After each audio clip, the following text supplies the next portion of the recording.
Sins and Needles by Monica Ferris. Narrated by Connie Crawford. Chapter 1.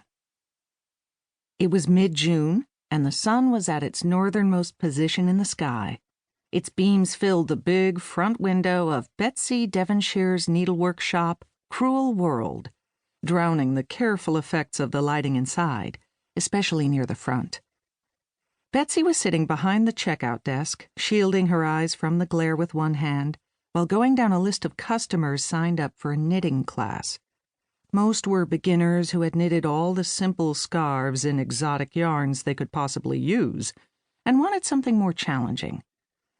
So Betsy had hired Rosemary Kosel to teach her famous beginning sweater class, and her store manager, Godwin, to teach the fine art of knitting socks.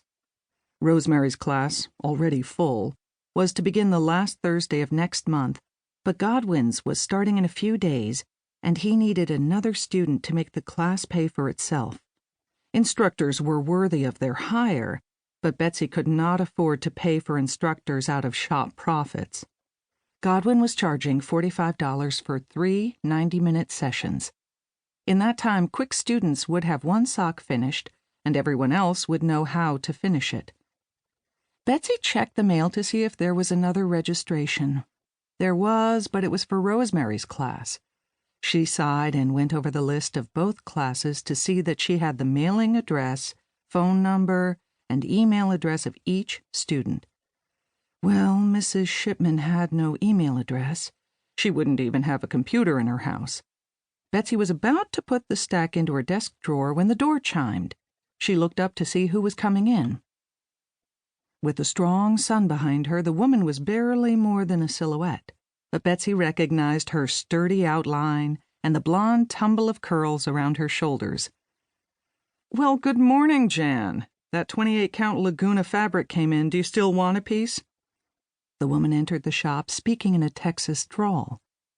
"I'm not Jan. I'm Lucille Jones. Remember me from Trinity Church on Sunday?" Betsy's eyes widened. "Why, of course, Mrs. Jones. I'm so sorry, but you wore your hair up on Sunday. Even so, funny I didn't see how remarkable the resemblance is." Now she remembered Lucille Jones and her husband. What was his name? Robert, that's it. The first words out of his mouth over coffee after the service, spoken in an even more pronounced drawl than his wife's, had been, "Call me Bobby Lee. Everyone who knows me does." He was tall, deeply tanned, good-looking, and he'd worn to church what every good old country Texan does: stiff new jeans, a western shirt, cowboy boots, and a clean black cowboy hat held in one hand.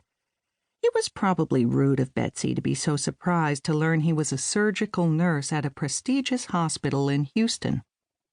His uncommon costume and disarming manners drew her attention, which was another reason she hadn't paid close attention to his wife. Lucille was standing at her checkout desk right now, waiting for her to stop wool gathering. When Betsy's eyes came back into focus, Lucille smiled. "I take it this Jan is a regular customer?" "Oh, yes. She's in here a lot. But you still thought I was her?" Lucille had a twinkle in her blue eyes. "I must look a whole lot like her." "Well, I can tell the difference now that you're not outlined by the sun coming in the window, but you do look alike." Both were in their 40s, had sturdy builds, curly blonde hair, and DMC Floss Color 996 blue eyes. "They say everyone has a twin somewhere in this world, so maybe she's mine." Lucille looked around without moving.